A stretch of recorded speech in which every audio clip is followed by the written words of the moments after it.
अब आगे बढ़ते हैं। महाकाल का आशीर्वाद लेकर जब मोहन यादव लौटे तो उन्होंने कैबिनेट की बैठक की। उसके बाद उन्होंने ताबड़तोड़ फैसले लिए।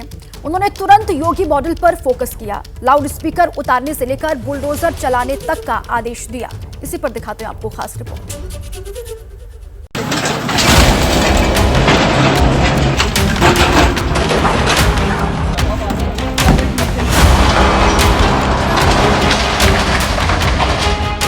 हिंदुस्तान की हृदय स्थली में ये सिर्फ योगी मॉडल का विस्तार भर नहीं है, ये 2024 के चुनावी एजेंडे की प्रस्तावना है। ढहे हुए अवैध मकान और दुकानों के मलबे पर अगले चुनाव में विराट विजय की नींव रखने की कोशिश है। कहीं हथौड़े मारे जा रहे हैं, कहीं बुलडोजर चल रहा है। ईंट और कंक्रीट की अवैध इमारत पर चोट की जा रही है और ऐसी लकीरें मध्य प्रदेश से लेकर छत्तीसगढ़ तक खींची जा रही हैं।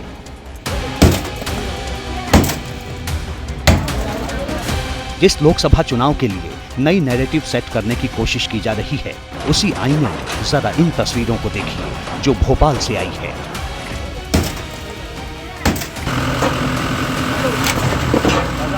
कहीं हथौड़े मारकर घर तोड़े जा रहे हैं, कहीं सीधे बुलडोजर लगा दिया गया है। देखते ही देखते पूरा घर जमींदोज हो गया। ये घर भोपाल की जनता कॉलोनी में रहने वाले फारूक राइन का है। भोपाल के हबीबगंज में रहने वाले फारूक के घर को इसलिए तोड़ा गया क्योंकि उसने एक बीजेपी कार्यकर्ता की तलवार से हथेली काट दी थी। बताया जा रहा है कि चुनावी रंजिश में फारूक ने बीजेपी कार्यकर्ता देवेंद्र ठाकुर पर हमला किया था। मोहन यादव की सरकार के शपथ लेने के अगले ही दिन फारूक समेत 5 आरोपियों पर एनएसए लगा करके कड़ी कार्रवाई कर दी गई। अवैध तरीके से बनाए गए उनके घरों को बुलडोजर से तोड़ दिया।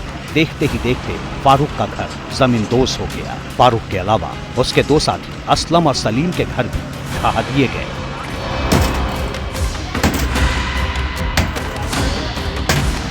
भोपाल में फारूक, असलम और सलीम के घरों को तोड़ा गया तो उज्जैन में उन नॉनवेज की दुकानों पर बुलडोजर चला जो अवैध थे। महाकाल की नगरी में सड़क किनारे खुले में नॉनवेज बेचने वालों की दुकानों को तोड़ा गया है। मुख्यमंत्री मोहन यादव के आदेश पर अगले 15 दिनों तक यूं ही बुलडोजर चलते रहेंगे। शासन निर्देश के क्रम में माननीय आयुक्त महोदय के दिशा निर्देश के पालन में हमने जो है खुले में जो भी मांस मछली विक्रेता जहाँ पे भी हो रही है वहाँ पे प्रभावी कार्रवाई करने के लिए मुनादी की थी। 4 घंटे पहले इन्हें सूचना की है कि आप सभी यहाँ से खुले में जो भी मांस मछली बेच रहे हैं वो हटा लें, और नहीं हटाए जाने पर हमने यहाँ पे कार्रवाई शुरू की है, जिसमें कि इनके जो भी पिंजरे वगैरह जब्ती करने की कार्रवाई है, सामान जब्त करना और यहाँ पे इनकी दुकानें हटाना।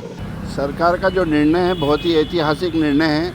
जो पिछले विगत कई सालों से उज्जैन नगरी में मांग हो रही थी कि मांस की दुकानें यहाँ पर खुले में बिक रही थी। लगातार हम बार बार प्रयास करते थे कि खुले में, क्योंकि धार्मिक पर्यटन क्षेत्र है और यहाँ पर लोग आते हैं तो अच्छा मैसेज नहीं जाता। हमने भी कई बार मांग की थी। कमोबेश बुलडोजर वाला ऐसा ही एक्शन छत्तीसगढ़ में भी हुआ है। रायपुर में सलीम स्कूल की दीवार से सटी अवैध दुकानों पर बुलडोजर चला। 50 से ज्यादा अहातों और दुकानों को पुलिस की मौजूदगी में ढहा दिया गया। महिलाओं की इज्जत के साथ में खिलवाड़ करते हैं, अतिक्रमण करते हैं, अपनी दादागिरी के दम पर रात भर दुकानें खोल के रखते हैं, लोगों के जीवन को डिस्टर्ब करते हैं। ऐसे सभी लोगों के खिलाफ में अभी जनता ने बुलडोजर चलाया है। अब जो भी कानून को नहीं मानेगा उनके खिलाफ में सरकार का बुलडोजर चलेगा। सिर्फ रायपुर में ही नहीं, दूसरे शहरों में भी अवैध कब्जाधारियों के ठिकानों को ध्वस्त किया जा रहा है। सरकार कह रही है कि ये योगी मॉडल का विस्तार है। तो रग-रग हिंदू मेरा परिचय, उसमें कोई संशय नहीं। बुलडोज़र वगैरह चलने जो अभी शुरू हो गए हैं, योगी मॉडल की चर्चाएं छत्तीसगढ़ में शुरू हो गई हैं, बुलडोज़र मॉडल की चर्चाएं शुरू हो गई। देखिए साहब, भाजपा की सरकार होती है, हम कानून के आधार पर काम करते हैं। ये लोकतंत्र है। भाजपा ये मानती है कि न राज किसी व्यक्ति का नहीं होता है, राज कानून का होता है, और कानून के राज को न मानने वाले के लिए बुलडोजर राज का फॉर्मूला आदरणीय योगी आदित्यनाथ जी ने लाया है, उसको हम जरूर पालन करेंगे। यही योगी मॉडल छत्तीसगढ़ से मध्य प्रदेश तक दिख रहा है। सिर्फ योगी आदित्यनाथ का बुलडोजर मॉडल ही नहीं बल्कि एमपी में यूपी का लाउड स्पीकर मॉडल भी अपना लिया गया है। डॉक्टर मोहन यादव की सरकार में खुले में नॉनवेज की बिक्री पर रोक तो लगाई ही है, साथ में लाउड स्पीकर के अनियंत्रित इस्तेमाल पर भी रोक लगा दी है। जो कागज पर लिखित आदेश जारी किया गया था उसका असर भी अब दिखने लगा है। ये तस्वीर महाकाल की नगरी की है, जहां धार्मिक स्थलों के ऊपर से लाउड स्पीकर हटाए जा रहे हैं। कहीं लोग खुद उतार रहे हैं तो कहीं पुलिस उतार रही है। पूरे मध्य प्रदेश में शासन की मंशा अनुरूप उज्जैन जिले में भी ध्वनि विस्तारक यंत्रों को लेके तहसील अनुभाग स्तर पे सभी जो धर्मगुरु हैं और जितने भी ग्राम रक्षा समिति, नगर रक्षा समिति के सदस्य हैं, उनके साथ बैठक ली गई थी।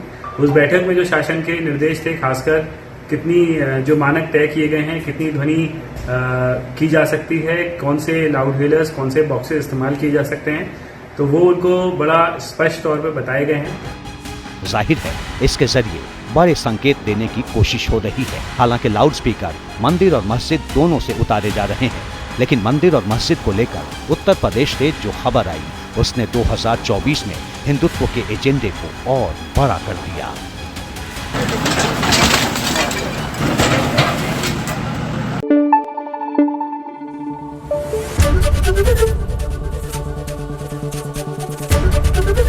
एबीपी न्यूज आपको रखे आगे।